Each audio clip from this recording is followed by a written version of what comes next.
கர்த்தருடைய நாமம் உயர்த்தப்படுவதாக.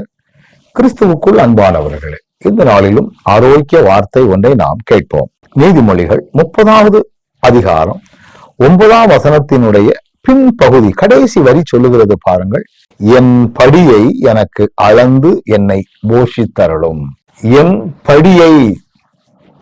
சில நேரங்கள்ல எங்கேயாவது நம்ம காரை ஒழுங்கு பண்ணி போவோம். அந்த காரை வாடகைக்கு பேசும் பொழுதே கிலோமீட்டருக்கு இவ்வளவு, டிரைவர் பேட்டா இவ்வளவு அப்படின்னு ஒரு கணக்கு சொல்லிடுவாங்க.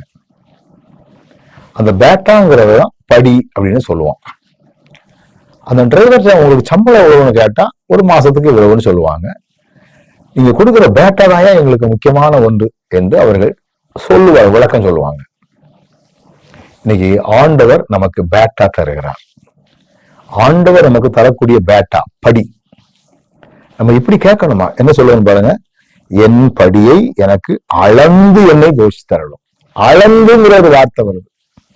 உதாரணமா, இஸ்ரவேல் ஜனங்கள் வழிநடத்தி கொண்டு ஆண்டவர் செல்லும் பொழுது டெய்லி அவர்களுக்கு ஒரு பேட்டா கொடுத்தார். காலையில மன்னா, நல்ல சாப்பாடு. சரிதானா? அளவுக்கு அதிகமா சேர்த்து வச்சாங்கன்னா அது நாடி போகுது. உங்களை தினந்தோறும் போஷிக்கக்கூடிய ஆண்டவர் நமக்கு இருக்கிறார். இன்னைக்கு நிறைய நேரங்கள்ல நம்ம அதை சேர்க்கணும் இதை சேர்க்கணும்னு சொல்லிட்டு என்னெல்லாமோ நம்ம பண்ணிக்கிட்டு இருக்கிறோம். எவ்வளவு சேர்த்து வச்சாலும் காலையில 2 இட்லியோ 3 இட்லியோ, மத்தியானம் கொஞ்சோண்டு சோறு, ராத்திரி ஒரு 3 சப்பாத்தியோ 3 தோசை, அவ்வளவுதானே. இதுக்கு மேல வச்சு என்னத்துக்கு ஐயா? ஆண்டவர் படியை அளக்கிறவர். அப்ப ஒவ்வொரு நாளும் சாப்பாட்டுக்கு வழி இல்லாமல் போகாதபடிக்கும் ஒன்றுமில்லை என்கிற நிலையும் வராதபடி, அதிகமாக வந்து எனக்கு பணத்திமிரும் வந்துடக்கூடாது அப்படிங்கிறதுனால அனுதின படியை எனக்கு தாரும் என்று இந்த பக்தன் மிக அழகாக கேட்கிறார்.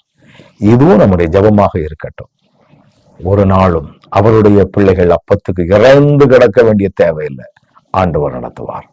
கண்களை மூடுவோமா? நல்ல ஆண்டவரே, என் படியை எனக்கு அளந்து என்னை போஷித்தருளும் என்று சொன்ன பக்தனை போல நாங்களும் ஜெபிக்கிறோம். அனுதின தேவைகளை ஆச்சரியமாக சந்தித்து வழி நடத்தும். இயேசுவின் நாமத்தில் ஜெபிக்கிறோம் ஜீவனுள்ள நல்ல பிதாவே. ஆமென்.